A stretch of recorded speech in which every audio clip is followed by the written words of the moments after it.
E aí, galera, tudo bem? Bom, esse vídeo aqui é um vídeo que eu tô fazendo focado para quem tá querendo entrar pro mundo Linux agora, para quem tá querendo utilizar uma distribuição Linux e realmente ter uma opção, né? Principalmente agora com o término do suporte do Windows 10. Eu utilizo Linux no meu dia a dia, no meu trabalho, na minha diversão, há mais ou menos 10 anos. Na verdade, há 10 anos. E nunca eu tive nenhum problema, né? Na verdade, no começo foi um pouco complicado, mas eu falo problemas no quesito de que o Linux não pudesse me atender em algo que eu necessitava. Então, o Linux, desde o início, sempre foi, para mim, muito bom e eu não tive grandes problemas, senão de realmente me adaptar e realmente estudar e conhecer o sistema e de como que eu poderia fazer as coisas nele. A minha transição pro Linux foi talvez tranquila no sentido de que eu passei muito pouco no Windows, muito pouco tempo. Eu passei, eu acho que 2 meses no Windows 7, até que eu fui lá e instalei a minha primeira distribuição Linux, que foi o Arch Linux, que foi a minha primeira distribuição. É, Eu tive ali, né, todo o meu primeiro contato com Linux, onde eu entrei no site, pesquisei na época, eu acho Linux, e entrei e baixei a ISO do Arch Linux e fiz todo ali o processo de instalação. Na época eu segui completamente o installation Git do Arch Linux. A interface era bem diferente aqui em 2015, mas praticamente não mudou, né, a forma de se instalar o sistema. E eu segui aqui a documentação, consegui fazer a instalação depois de alguns dias. E no fim eu tinha o Arch Linux com o XFCE. Tava utilizando o XFCE no meu Arch Linux, que era muito leve, era algo que me servia muito bem na época. Foi a primeira interface que eu tive para utilizar no meu computador.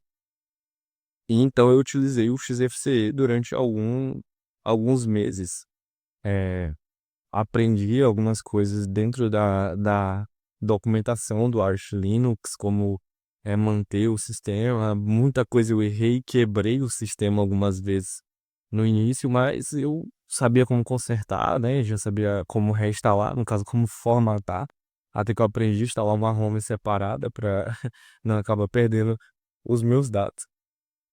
Então, depois de alguns meses, eu comecei a utilizar o i3WM, né, dentro do meu Arch Linux, que é um gerenciador de janelas, né, um Tile Window Manager. Não é uma interface gráfica exatamente como o XFCE ou o GNOME.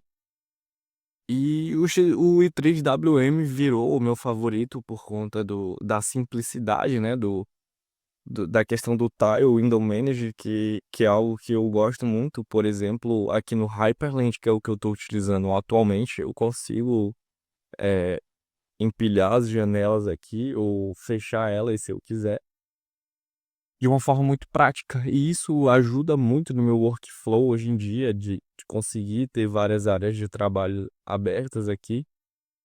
E com o passar do tempo, eu acabei me adaptando muito a utilizar o terminal para fazer as coisas, para gerenciar meus arquivos. Mas é algo que é totalmente opcional e que assusta muita gente achar que vai ter que ficar dando comandos para fazer as coisas o tempo todo dentro do sistema. O que não necessariamente é necessário, já que nós temos muitos e muitas distribuições focadas em facilitar o uso para o usuário final e trazem lojas de aplicativos como a própria Gnome Software e a loja de apps, por exemplo, do Pulp OS agora com a interface do Cosmic.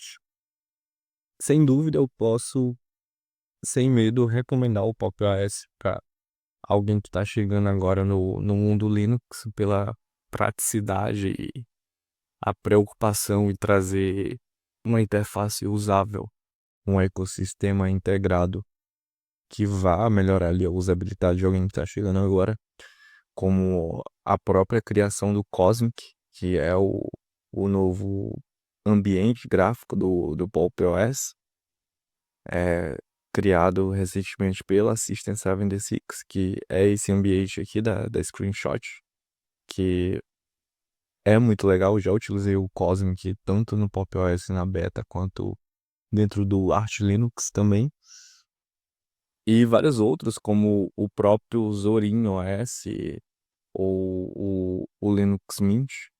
Mas com certeza o Zorin também é uma ótima opção para quem está saindo do Windows e vindo para o Linux. E uma coisa interessante é ter essa distinção de que, por mais que os ambientes sejam parecidos, como a gente tem aqui o Zorin OS, que diferente lá do Pop OS, ele tenta mais essa, essa questão aqui de ser Windows-like, né?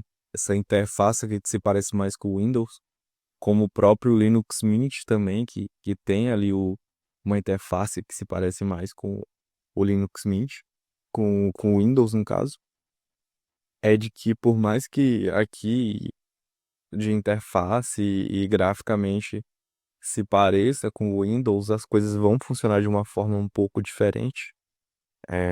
Por exemplo, os aplicativos, que foi uma coisa que me pegou muito quando eu comecei a utilizar, porque eu vinha, por exemplo, aqui no site do IDM e baixava o IDM, que é algo que eu já utilizava, e tentava rodar isso aqui no Linux, no caso, o executável do IDM para Windows, o exe.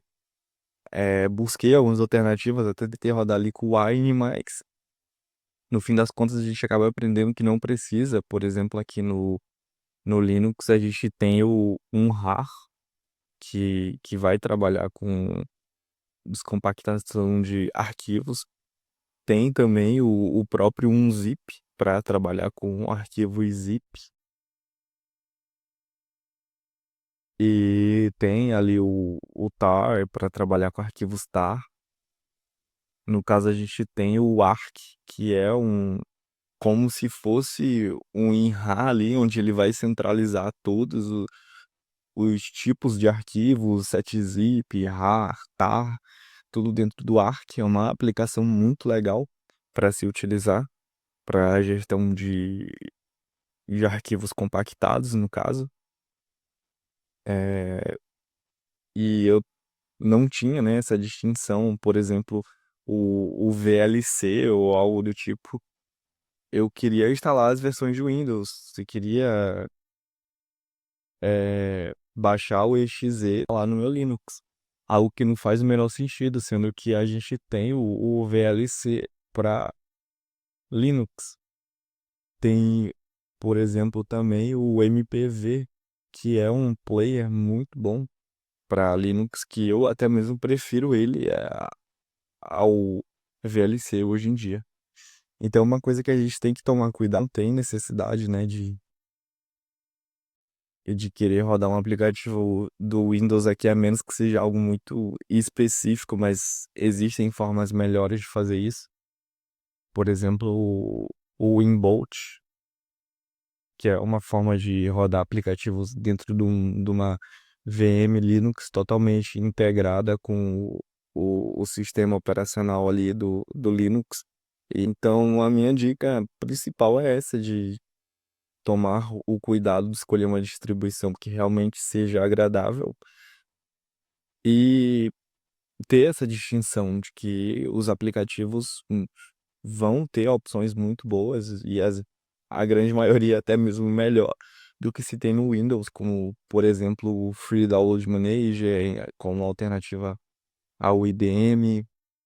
A gente tem também opções um zip ali para zip, um RAR, o próprio ARC que eu mostrei aqui. E no geral é uma experiência muito simples, muito boa e personalizável também, né? Poder personalizar o sistema da forma que quiser.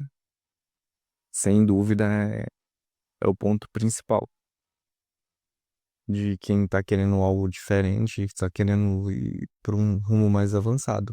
Mas para quem quer só ter um uso ali casual do que sempre fez, no caso, que seja navegar na internet, entrar no browser e ter um fluxo de trabalho tranquilo, com certeza não vai nem sentir a diferença. E se sentir, vai ser extremamente pouca, porque basicamente tudo que você precisa e que tem disponível ali no Windows, você consegue fazer no Linux. Questão de performance e até mesmo melhor, mais simples e com certeza com um pouquinho ali de cabeça aberta para fazer, né, pegar essa curva de aprendizado do Linux, mas é muito boa e que vai trazer uma experiência, no fim das contas, maravilhosa. Eu, por exemplo, atualmente estou utilizando o Arch Linux, que é uma distribuição que eu utilizo há muito tempo, praticamente, como eu já falei, desde que eu entrei para o mundo Linux, foi a minha primeira distribuição, apesar de eu já ter utilizado outras como o próprio Ubuntu, o Void Linux, o Fedora, mas eu acabo sempre voltando para o Arch Linux, aprendi muita coisa no Arch Linux, parte de compilação de arquivos, parte da própria escrita, né, de algumas coisas dentro dos arquivos de configuração do Linux, e depois fui me aprofundando mais nisso.